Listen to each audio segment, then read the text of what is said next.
বন্ধুরা, Sanjay fitness hub থেকে সকলকে জানাই মহালয়ার প্রীতি শুভেচ্ছা ও আন্তরিক অভিনন্দন। আজকে আপনাদের একটি ভিডিও আমি দেখাবো। এই ভিডিওটি দেখার পর আপনাদের সত্যিই মনে হবে আমরা নিজেদের হেলথকে কেন ঠিক রাখবো না, কেন আমরা নিজেদের হেলথের প্রতি কনসিয়াস থাকবো না। চলুন না একটু দেখে নেওয়া যাক এই ভিডিওটির মধ্যে।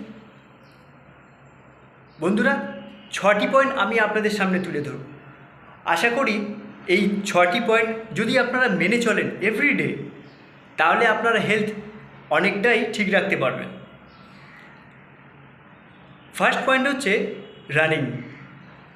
রানিং কথার অর্থ হচ্ছে আপনারা হয়তো এটাই ভাবতে পারবেন যে খুব জোরে দৌড়াতে হবে, কিন্তু তা বন্ধুরা তা ঠিক নয়। নর্মালভাবে আপনারা ওয়াক করতে করতে যাবেন, রানিং করতে করতে যাবেন। তাড়াহুড়োর কোনো ব্যাপার নেই, আস্তে আস্তে দৌড়াবেন যাতে আপনাদের স্পিডটা কন্ট্রোল থাকে আর দৌড়াতেও আপনাদের খুব সুবিধে হয়।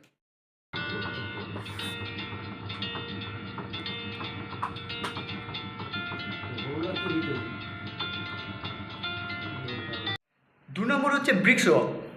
আর এই ব্রিক্স ওয়াক হাঁটলে পরে আমরা নর্মালভাবে খুব ফ্রিলিভাবে হাঁটতে পারবো, আর তাতে আমাদের কি হবে, আমাদের ব্লাড সার্কুলেশনও খুব ভালো থাকবে।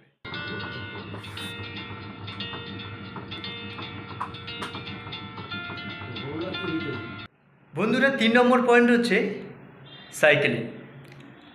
আমরা অনেকেই সাইকেল চালাতে এখন ভালোবাসি না, তার কারণ আমাদের প্রত্যেকেরই বাইক স্কুটি হয়ে গেছে। কিন্তু সমীক্ষায় এটা বলছে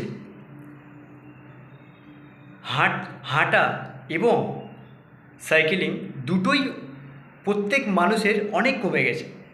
এটা যে কত ক্ষতিকর, এটা সত্যিই অনেক ক্ষতিকর। আমরা এখান থেকে একটুখানি যাব না, আমরা বাইক বার করব, স্কুটি বার করব, কিন্তু আমরা যদি হেঁটে অথবা সাইক্লিং করে যাই তাহলে আমাদের ব্লাড সার্কুলেশনটা সত্যি খুব ভালো থাকবে বন্ধুরা। তাই সাইকেলটা অবশ্যই দিনে 1 ঘন্টা হলেও আপনারা ব্যবহার করুন।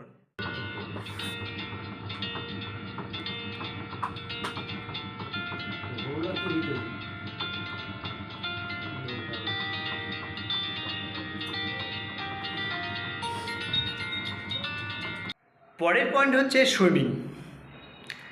আমরা অনেকেই সুইমিং করি না বা আমাদের ইচ্ছে হয় না, কিন্তু সুইমিংটা করলে পরে সত্যিই আমাদের ব্লাড সার্কুলেশনটা খুব ভালো থাকবে আর আমাদের বডির খুব সুন্দরভাবে এক্সারসাইজটা হবে। তো আমরা অনেকে হয়তো সুইমিং পারেন না, তাতে কোনো অসুবিধা নেই, কিন্তু চেষ্টা করলে যদি আপনারা শিখে নেন বা সুইমিংটা করেন, আমার মনে হয় সত্যি খুব ভালো হয়। তাই সুইমিংটা করা প্রত্যেক মানুষের অবশ্যই দরকার। যদি পারেন তো 1 ঘন্টা করে অবশ্যই চেষ্টা করবেন।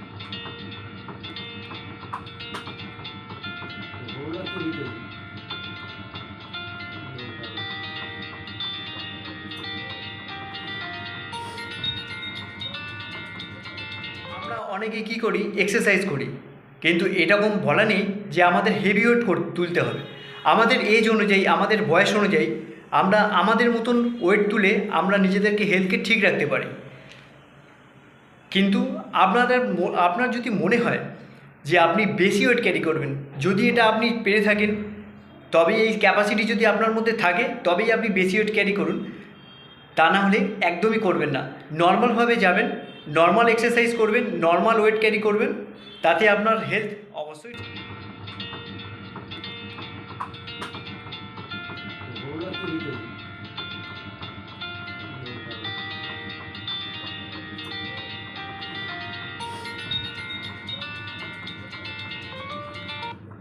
সকালবেলা ঘুম থেকে উঠে আমরা যদি যোগা করি, যোগা সত্যি আমাদের জন্য খুব গুড, নিজের হেলথকে ঠিক রাখার জন্য।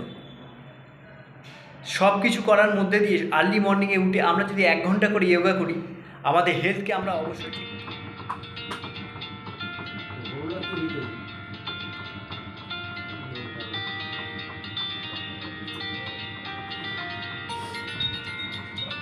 তাই বন্ধুরা, আমি যেই 6টি পয়েন্টের কথা আপনাদের বললাম বা আপনাদের সাথে ডিসকাস করলাম, আপনারা যদি এই 6টি পয়েন্ট মেনে চলেন, আমার মনে হয় আমার কেন, প্রত্যেকেরই মনে হবে যে exercise it's be very important. আর হেলথকে ঠিক রাখার জন্য এই এক্সারসাইজগুলো সত্যি খুবই দরকার। তাই বন্ধুরা, ভিডিওটি খুব মন দিয়ে আর ভালো করে দিন। বন্ধুরা, ভিডিওটি আপনাদের সত্যি খুব ভালো লাগবে। আর ভিডিওটি দেখতে দেখতে অবশ্যই আপনারা সাবস্ক্রাইব, লাইক আর কমেন্ট করতে একদম ভুলবেন না। তাই ভিডিওটি মন দিয়ে দেখুন। সঞ্জয় ফিটনেস হাব থেকে সকলকে জানাই মহালয়ার প্রীতি শুভেচ্ছা ও আন্তরিক অভিনন্দন। আরেকবার আমি বললাম, সবাই খুব ভালো থাকবেন। নমস্কার।